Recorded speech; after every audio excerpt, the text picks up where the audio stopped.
a sale stopped is a sale that you're just not going to see. Yeah, that's exactly right. Excuse me, Neil. It's kind of like when you miss a haircut. You don't go back and get two the next week. So I do if it's a bad haircut. Yeah. I've never had that problem, Neil. So if you look at the types of dollars that are being spent on travel, are people now going to travel after the holidays? Probably not. Yeah. Going out to restaurants, that money is all lost.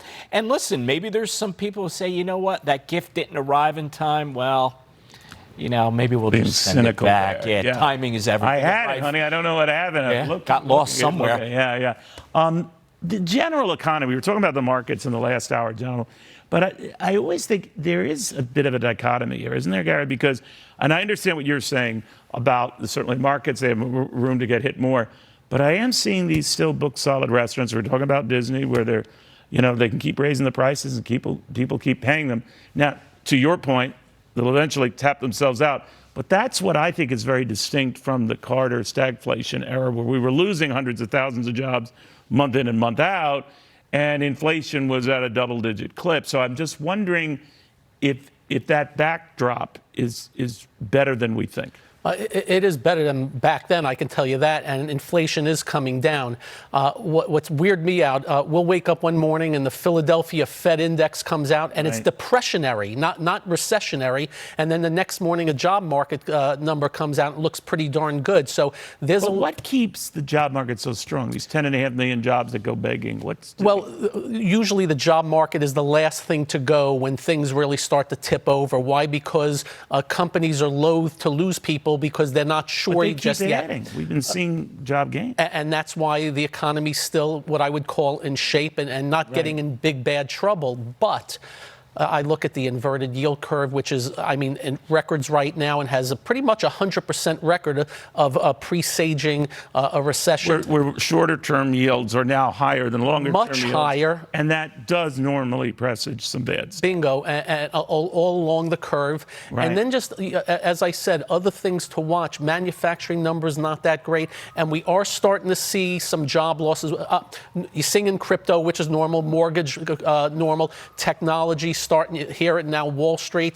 I'm just wondering if other shoes are going to drop, and I think the first quarter is going to tell us a heck of a lot, and I hope I'm wrong. I think things worsen. I hope I'm wrong, but just a lot of things are showing up right now that tell, plus the market's telling you something also, that things are going to get in a little bit of trouble here. As I said, the consumer, 70% of the economy seems to be spent up, though they're out there in the restaurants right now and Disney World like crazy. I was there last week. It was crazy. So, Dan, play this out. As we get into the new year, what do you tell people? I tell people, hold on tight. It's going to be a rough ride, as we talked about before. This battle between the Federal Reserve and Congress, between spending and tightening, how is that going to play out? And I think that's really one of the keys to what we're going to see in this economy. The other thing to look at, too, in the coming year, what happens in the banking industry? We see, like Goldman Sachs, laying people off. Why? No deals are happening. At the same time, banks are not lending, which is how they make their money. Why? Because businesses aren't expanding. So when you look at those things, that's concerning. However, with the amount of demand that's still out there in so many industries, there's still some hope that 23 could be a turnaround year, and let's hope that it is. Do you think it's a turnaround year or more of the same?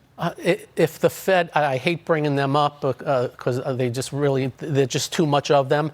If they keep raising rates, while the real market rates, the 10-year yield stays down, which is telling them to slow up. If they keep raising rates, they're going to just put us into real big trouble. Because their goal is still 2% inflation, right? Right. We're a long way off from that. Can you imagine how high you would have to take rates to just do that? They went gargantuan too far on the easy side, and I worry they're going to go that much on the other side. And if they do, we're going to see some -2% and 3% GDP going forward because, unfortunately, they still have the reins. I wish we had free markets and the market do the job, but they got the job and they have no accountability, no oversight. They get to do whatever the heck they want to do, and we got to sit there and watch.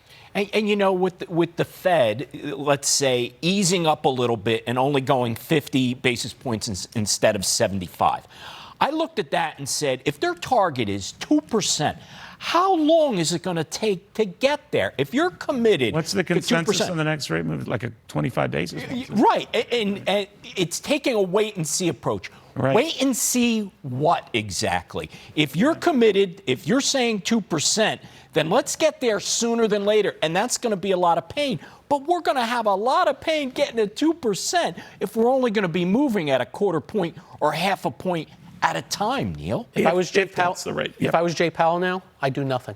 I sit right where I am at 4.25, leave it alone. Let's see how things go over a few months He's not gonna and take do it that. from there. But they just love being active. Yes, indeed. All right, gentlemen, I want to thank you both. Have a wonderful holiday.